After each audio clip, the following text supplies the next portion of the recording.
Ladies and gentlemen, boys and girls, welcome back to another episode of Talking Halos. I'm your host today, Jared Timms, and I'm joined alongside my co-hosts, my partners in crime, Derek Ciapola and Nate Green.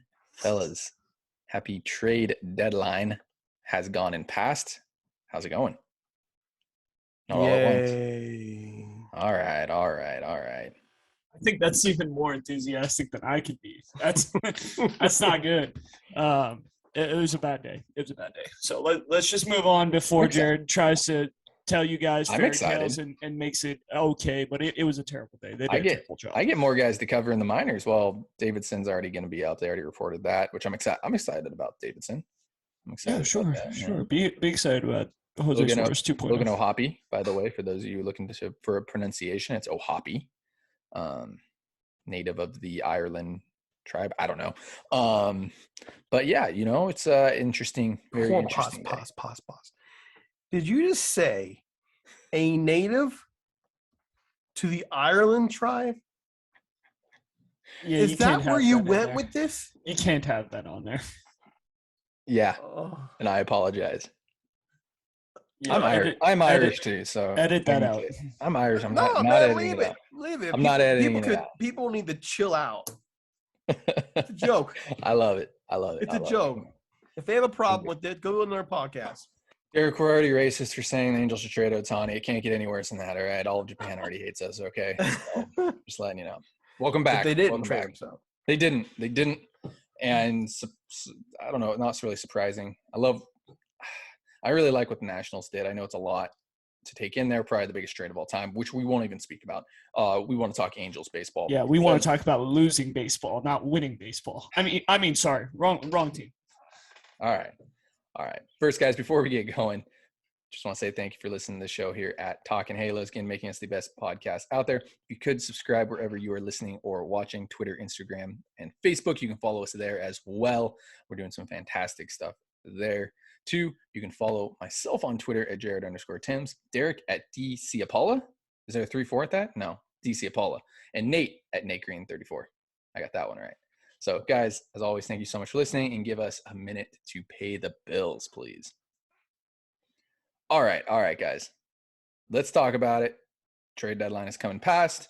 I feel like I have 2 very unhappy co-hosts here. Host, Derek, GM, owner of Talking Halos. Derek, I'll start with you. I want gut reactions. I can already feel it. I feel the energy. It's coming back to me. We're getting a lot of good vibes here on this trade because Jared gets to cover a lot more in the minor leagues now and talk minor league baseball. Derek, how you feeling? I'm surprised. What are you surprised? What are you surprised at? I'm surprised they gave up with Brandon Marsh so quickly. I wouldn't look at it as giving up. I look at it as selling as high as possible. Because for me, and I know that I'm going to get shamed for this one. For me, Brandon Marsh is a very good 4th outfielder, and the Angels have a lot of that stuff that is that 4th, 5th, 6th starter type of guys. Those are Luis Renifos, those David Fletchers, Brandon Marsh. What makes Brandon Marsh valuable is that you have him for a long time, and he's very cheap. For me, you went and got a need in Logan O'Hoppe behind the plate, which the Angels haven't addressed since Jeff Mathis, Mike Napoli, Benjamin Molina, Chris Iannetta. I'll say that. I love Chris Iannetta. Near and dear to my heart. Martin Maldonado. The Angels haven't had a good catcher in a long time. Max Stassi's great, but this is somebody that you can put there, possibly starting next season, for at least 100 games and let Stassi rest the hips and become as good as Stassi can possibly be for those 62 games. And he's going to have a fantastic mentor in Max Stassi, by the way, as well. Did I sell you? Well, I mean, you didn't let me finish what I was saying. So I'm not that far off from you. When I saw they went and got O'Hoppe. Okay, Logan. All right, that Irish guy. Okay, I got it. I knew. I mean, our farm system has been bereft of catchers since the Stone Age. It's been a long time, and they haven't really addressed it. So by doing this, they address it. I got it.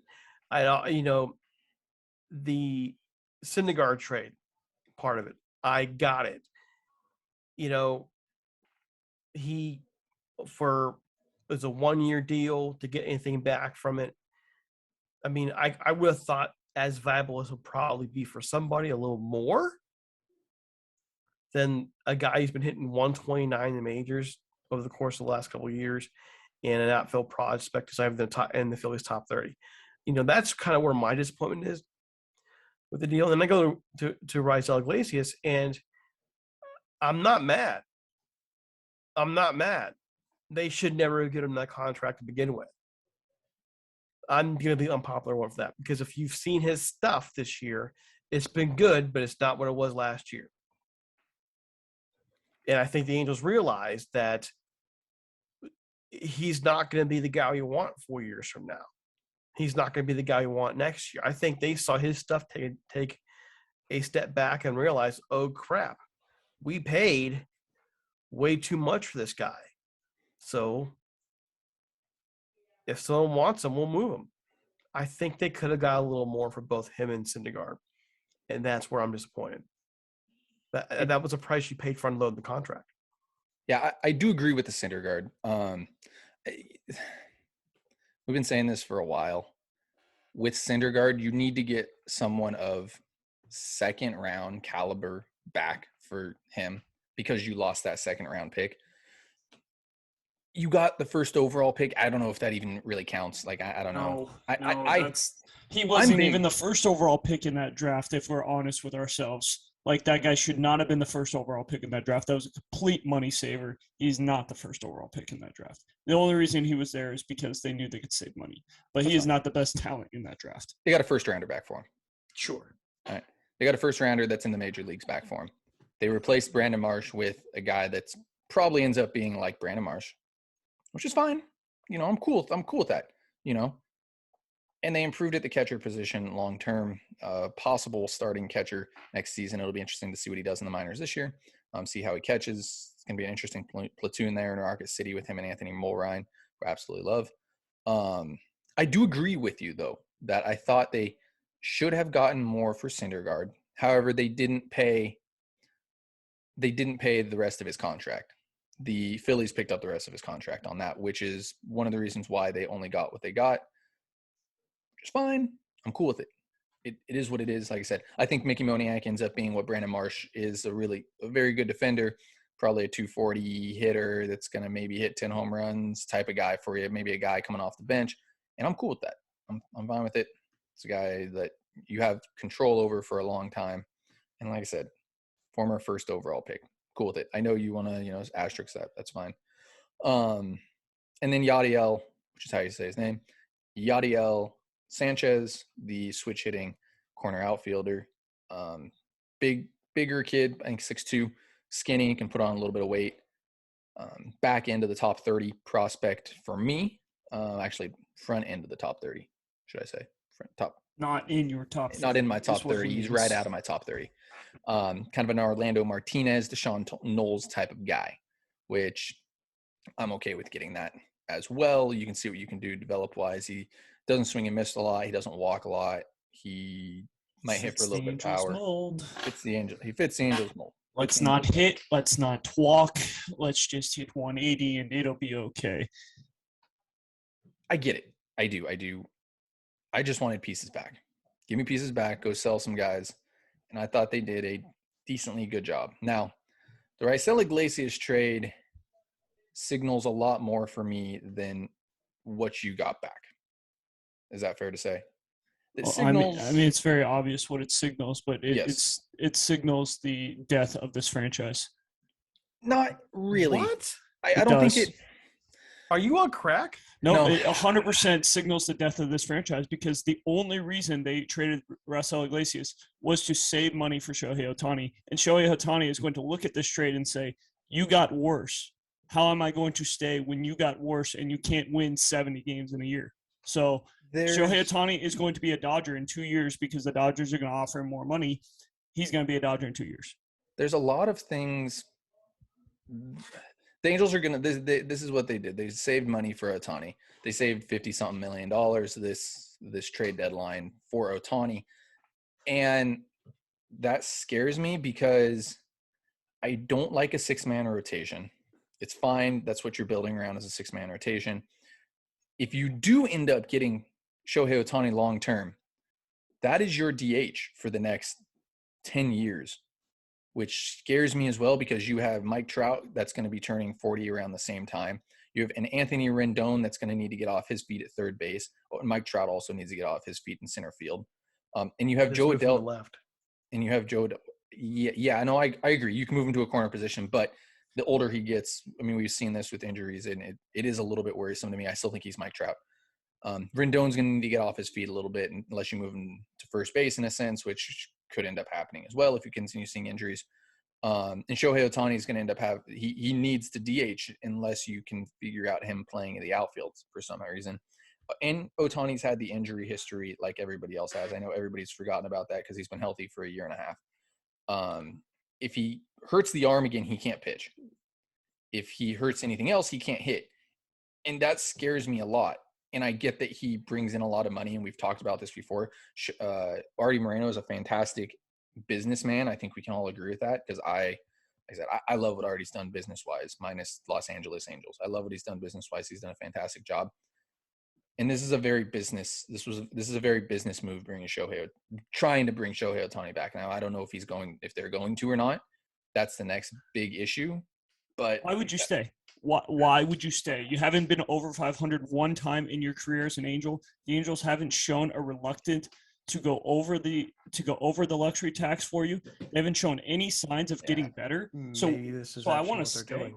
I feel better if Artie wanted to go over any type of cap and was like the Dodgers, because then they could. But if they're going to stay at that 170 mark, it's very hard to build around, and you haven't developed very well. Especially offensively, they haven't developed. Yeah. The last offensive guy they've out. actually developed is Mike Trout. Like, if you want to be honest with yourselves, Mike Trout is the last offensive guy they've developed. They've gotten other guys, but really developed. Like David Fletcher, that's a non-starter. Well, if you're talking about superstars, then you're right. If you're talking about superstars, if you're talking about guys who hit 30 home runs, 25, 30 home runs, and you got Jared Walsh, and you have Jared Walsh has been really bad. He's been bad, but we've seen what he can do. Now, guy comes up in his second year, not getting the pitches he got his first year. We'll see how he adjusts, but he has the ability to do it. So I wouldn't say that they have developed anybody. I would say that they have done a good enough job. Let me agree on that. They haven't done not a good job. I would just look at it this way, though. What if they're not? I mean, you just said it, Jared, and maybe I'm wrong. I've learned a lot in covering the Angels now for podcast wise for 4 years. And 4 years ago, we first started the show, did this whole series on what we thought Evoler was doing, and I think we talked about that. And I do believe he had a plan, and I do believe that things didn't work out the way we wanted to. I don't think a lot of it's Artie, but I'm not going to presume to think I know what Perry's plan is now. But I would go and think that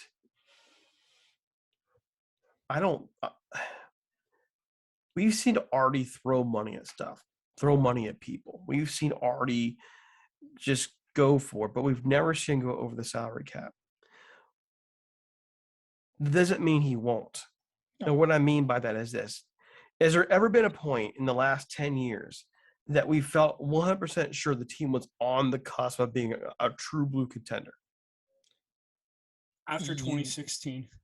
This is 2016, yes. And this is pretty close to it, too, with what they have. This is as close as they've been in quite some time. But I would think if there's a time, because if they're going to go over the luxury tax, I think they won't do it until they think they've arrived. Like, they're not going to do it 3 years ahead of time. So I'm not saying he won't go with luxury tax. I'm thinking, listen, they just unloaded what I believe was a bad contract. I agree. Okay, and that gives them $14 million back. They're going to retool some things, but you're getting Upton's contract off the books next year as well.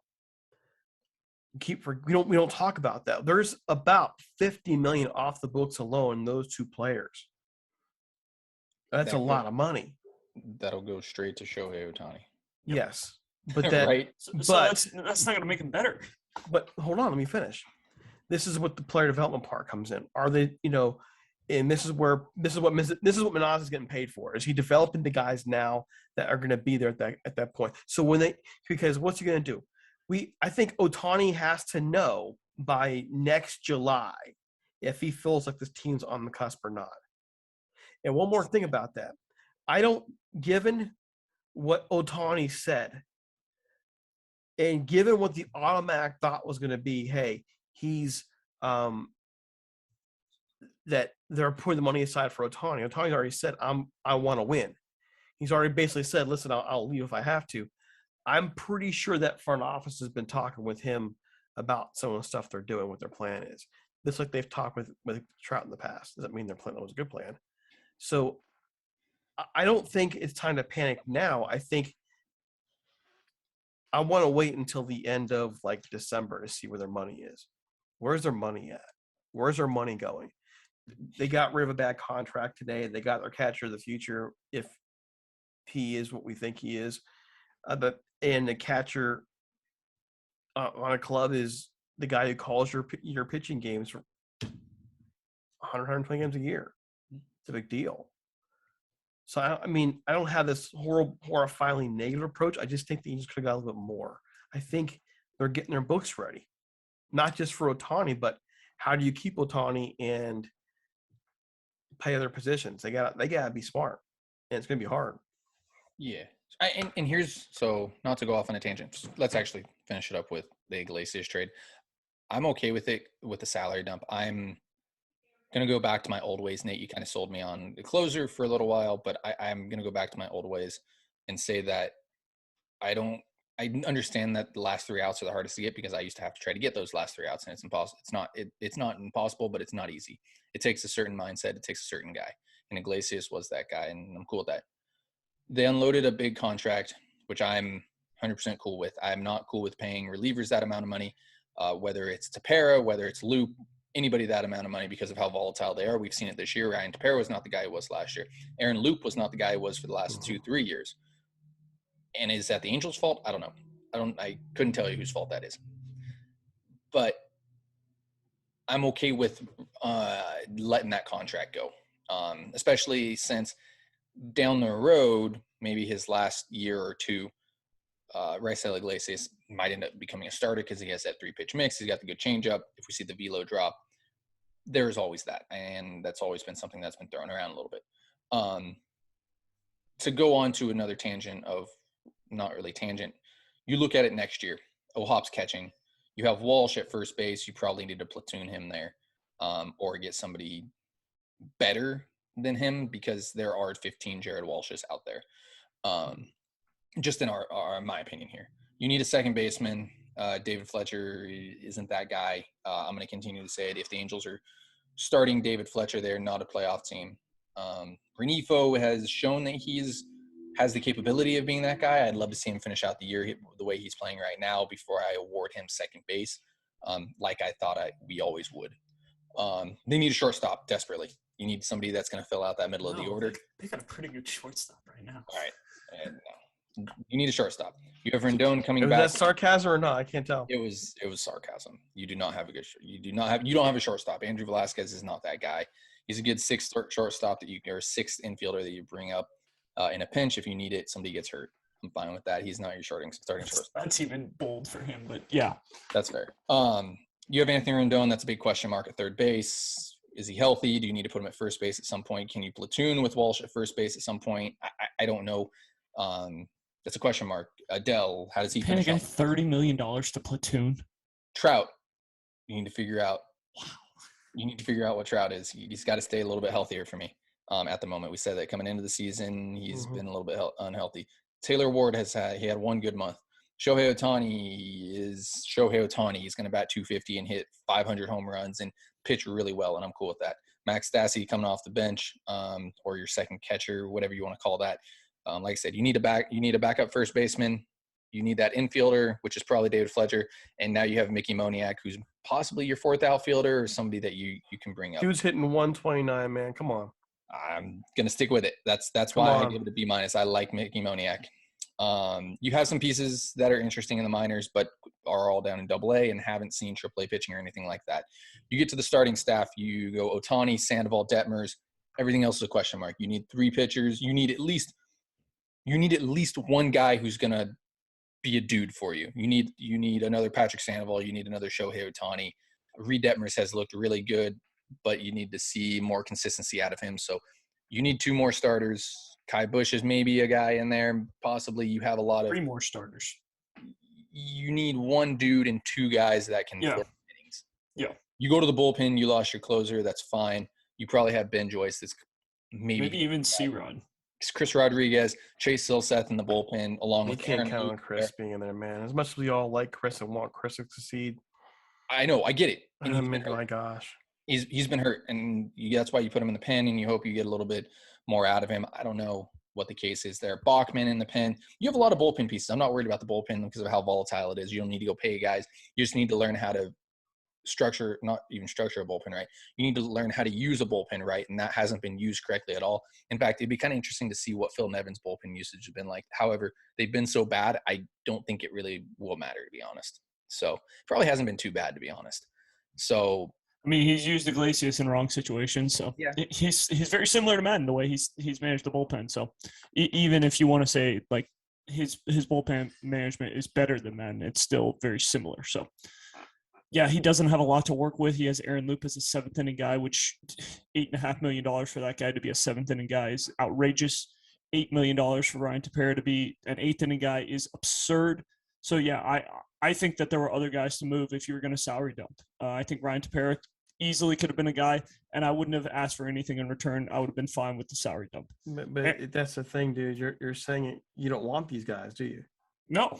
I want to build What makes around you think other teams do at this point? I want to You've build seen around how they pitched this year. The Mets are dying for a left-handed reliever. They would have been able to do something. I mean, These teams are dying for relievers. Like they want relievers. So if you're willing to pay the salary for the rest of the year, teams are interested in getting guys like that because they need relief pitchers. But if that's if they felt they needed that particular relief pitcher, they go get them. I mean, they didn't. I mean, we've seen these guys pitch this year. They've been inconsistent as all get out for what, $8 million? That's a lot of money too. They can probably find somebody else a little bit cheaper who's been more consistent this year. Possibly, but I mean, there weren't a lot of left-handed relievers out there either. So the Mets might have been in a little bit different of a option, I guess. I mean, these guys have been so inconsistent this year. It would be hard for me to imagine a front office at this point wanting to take on both salary and the player, especially with whatever the Angels are asking. You know, what were the Angels asking for? We don't know. I can't imagine them. What'd you say? That if they even got calls for Tepera or Loop. Iglesias is a different story because he's got that 9th inning experience.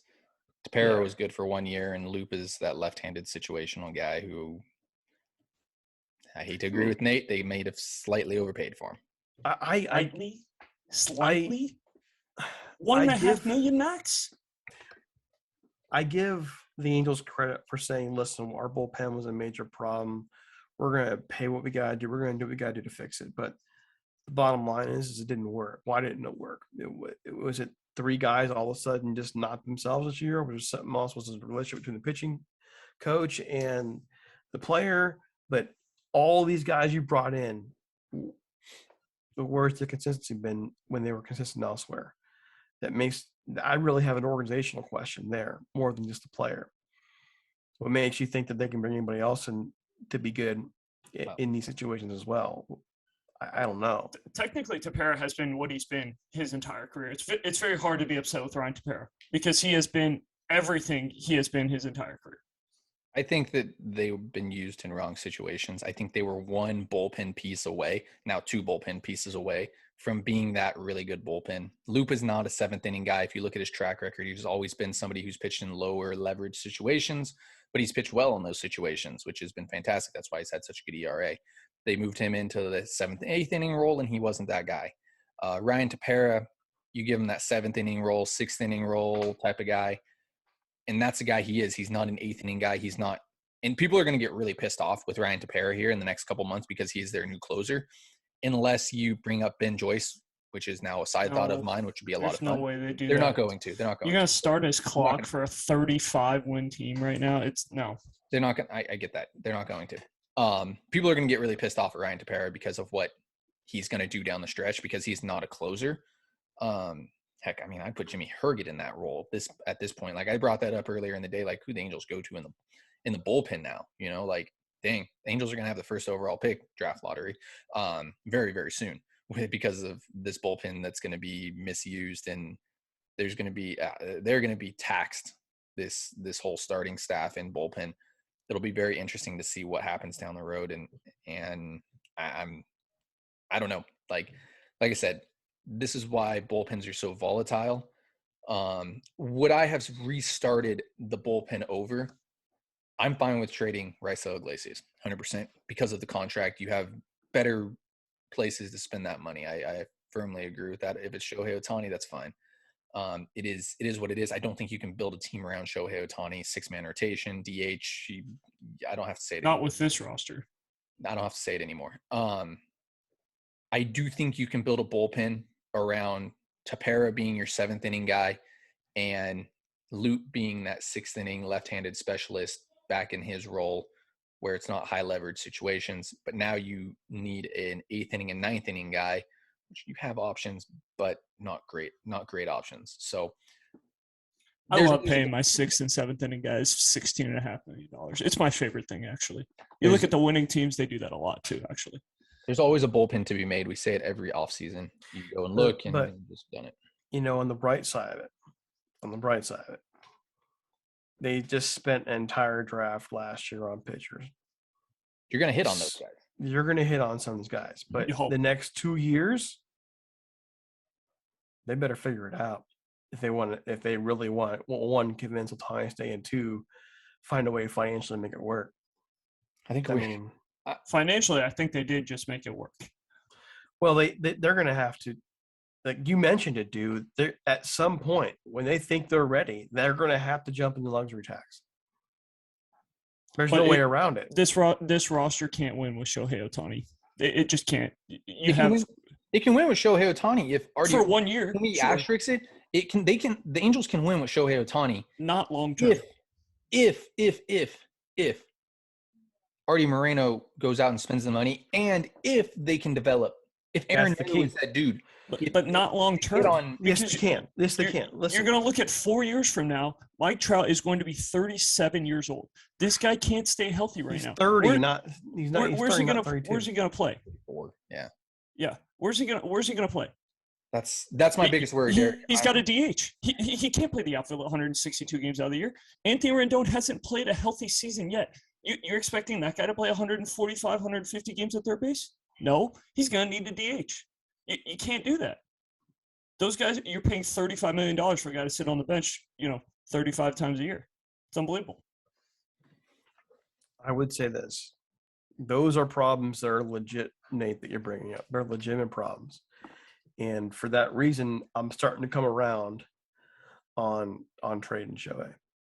If they trade Shohei, your entire farm system's built in one move. You become an instant competitor. Like it may take a year. We talked about the Dodgers have enough. But you basically rebuild your entire farm system. But I also want to point this out, and I know that Jared heard me say this. The term I've always used has been organizational depth. And you go outside the sport. You mentioned, coming over for the Rams podcast. What do the Rams do? The Rams pay like 3 or 4 players high-level cash, and they develop. And they become among the best in any sport at doing it. Now we look at Major League Baseball, the Dodgers. Why can the Dodgers get away with what they do? Because they develop. This is not a major league problem. This is an organizational problem from top to bottom. And if we actually are seeing a light at the end of the tunnel there in terms of the last couple of drafts and what they've been doing, then they're on the right path. But the next 2-3 years, I think, are the real – before those guys get here. Then what? Yeah, That's it's the problem. it's gonna be tough. And how do you convince Shohei Ohtani that those guys are actually going to be good when you I mean, I haven't don't think you proven do. that you can't? I think He's you have to. I think if they don't have an actionable plan, Nate, by like this time next year, they that's got to too trade late. him. That's too late. I mean, no, it won't be too late. They won't get as much for him, but they'll get a good haul for him. You're only going to get 2 or 3 guys, but You can still what you trade could him get in in like December is you can still trade him in completely December. different. But if I'm them, I'm presenting an actionable plan in front of him and Trout. Because if I'm thinking, well, if you're going to trade Ohtani, you could probably get something for Trout and just basically start all over again. No one wants to hear that. It's like there's a big bad word around here. Don't trade Trout. Don't trade this. At some point, you got to fix what's broken. What's broken isn't necessarily the major league level. It's the entire organization going up. That's what's broken. And it's been broken for darn near a decade. I'm done. I ran in too much. All right, good. Welcome to Talking Halos. Just kidding. All right, guys. Again, just want to thank you all so much for listening to this podcast here at Talking Halos, listening to us complain a little bit. Hopefully you learned a little bit more about everything. You know, I think we give pretty good insight. We bring in a lot of good ideas. Don't forget to follow us. Check us out on all of our social medias, Twitter, Instagram, and Facebook. You can follow myself on Twitter, Jared_Tims, Derek at Ciapola. Don't forget to go follow and listen to Rams Talk. Rams Talk, right? Rams Talk Radio, but again, we're all on the same network. Gotcha. I know it's close. And don't forget to go follow Nate at NateGreen34. Guys, thank you so much for listening and have a great rest of your day.